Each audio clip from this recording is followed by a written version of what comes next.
قومی اسمبلی کا بجٹ اجلاس 10 جون کو طلب کر لیا گیا۔ اجلاس شام 5 بجے شروع ہوگا۔ قومی اسمبلی اور سینٹ کے بجٹ اجلاسوں کی سمری صدر مملکت کو منظوری کے لیے بھجوا دی گئی۔ وزیر اعظم کی ایڈوائس پر صدر مملکت اجلاس طلب کرنے کی منظوری دیں گے۔ بجٹ اجلاس سے قبل وفاقی کابینہ کا اجلاس بھی شیڈول۔ ذرائع کے مطابق وفاقی کابینہ کا خصوصی اجلاس پارلیمنٹ ہاؤس میں بلایا جائے گا۔ وفاقی بجٹ پر بریفنگ ہوگی۔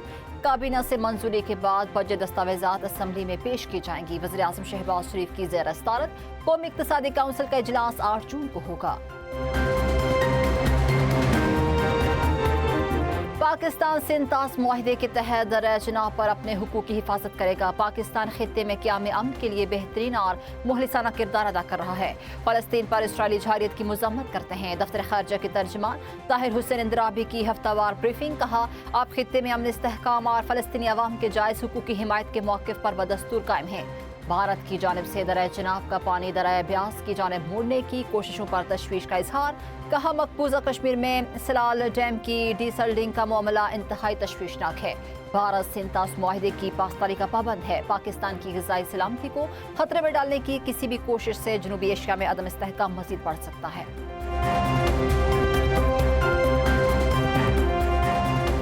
امریکی صدر ٹرمپ نے اسرائیلی وزیر اعظم کو مطالبات نہ ماننے پر جیل بھیجنے کی دھمکی دے دی۔ اسرائیلی کاروباری شخصیت کا ٹرمپ اور نیتنیاہو میں ہونے والی تلخی کے حوالے سے بڑا دعویٰ۔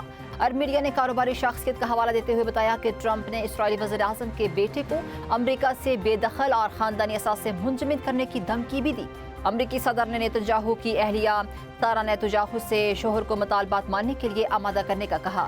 سارا نیتنیاہو نے اپنے شوہر پر شدید دباؤ ڈالا۔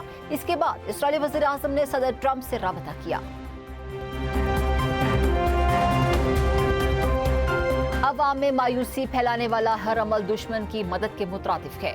دشمن کو ناکامی کے بعد مقاصد کے حصول میں مشکلات کا سامنا ہے۔ ایرانی سپریم لیڈر مجتبیٰ خامنئی کا جاری بیان۔ کہا، مختلف قوتیں ایرانی عوام کے حوصلے کمزور، اندرونی اختلافات پیدا کرنے کی کوشش کر رہے ہیں۔ عوام دشمن کی نفسیاتی اور تفرقہ انگیز مہمات سے ہوشیار رہیں۔ ایران کی طاقت کا بنیادی ستون عوام کا اتحاد ہے۔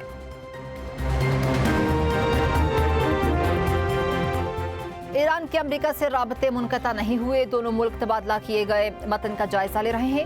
مذاکرات میں ابھی تک کوئی پیش رفت نہیں ہوئی۔ ایرانی وزیر خارجہ عباس اراغچی کا لبنانی چینل کو انٹرویو۔ کہا، اسرائیل بیروت پر حملہ کرے گا تو فیصلہ کن جواب دیں گے۔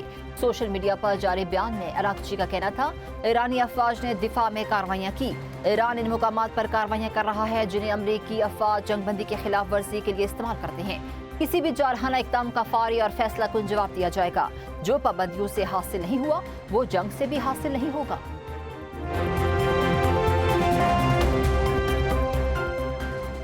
حکومت اور پیپلز پارٹی کے درمیان وفاقی بجٹ 10 جون کو پیش کرنے پر اتفاق۔ حتمی منظوری کے لیے وزیر اعظم کو باضابطہ سفارش ارسال کر دی جائے گی۔ حکومت اور پیپلز پارٹی کی مشاورتی نشست میں اہم breakthrough. Public sector development programme کا حجم بڑھانے پر بھی اتفاق۔ پی ایس ڈی پی کا حجم 200 ارب روپے بڑھایا جائے گا۔ پی ایس ڈی پی کا حجم 1126 ارب سے بڑھا کر 1320 ارب کیا جائے گا۔ پی پی سندھ کے منصوبے شامل کرانے میں بھی کامیاب۔ حکومت اور پیپلز پارٹی کے درمیان اہم مشاورتی اجلاس کا اعلامیہ جاری۔ پیپلز پارٹی کے وفد نے نائب وزیر اعظم اسحاق ڈار اور وزیر خزانہ سینیٹر اورنگزیب سے ملاقات کی۔ پی ایس ڈی پی کے تحت سندھ اور پائیدار ترقی کے منصوبوں پر تبادلہ خیال۔ آئندہ مالی سال کے بجٹ، ترقیاتی منصوبوں اور معاشی ترجیحات پر تفصیلی مشاورت ہوئی۔ حکومت اور اتحادی جماعتوں میں بجٹ پر مشاورتی عمل جاری رکھنے پر اتفاق۔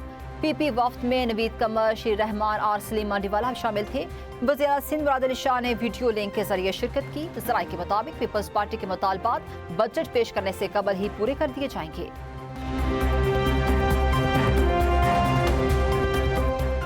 سڑکیں اور ہسپتال وہی بنا سکتے ہیں جنہوں نے پہلے یہ کام کیے، آئندہ 5 سال میں عوام کی تقدیر بدل دیں گے۔ لیگی رہنما خرم دستگیر کا ہنزا میں مسلم لیگ نون کے ورکرز کنونشن سے خطاب۔ کہا، مسلم لیگ نون اس علاقے کے مطالبات پورے کرنے کی اہل ہے۔ سی پیک گلگت بلتستان کے عوام کے لیے بہتری لے کر آیا ہے۔ پارٹی رہنما عابد شیر علی کا خطاب میں کہنا تھا، مسلم لیگ جب بھی آئی گلگت بلتستان میں انقلاب لے کر آئی۔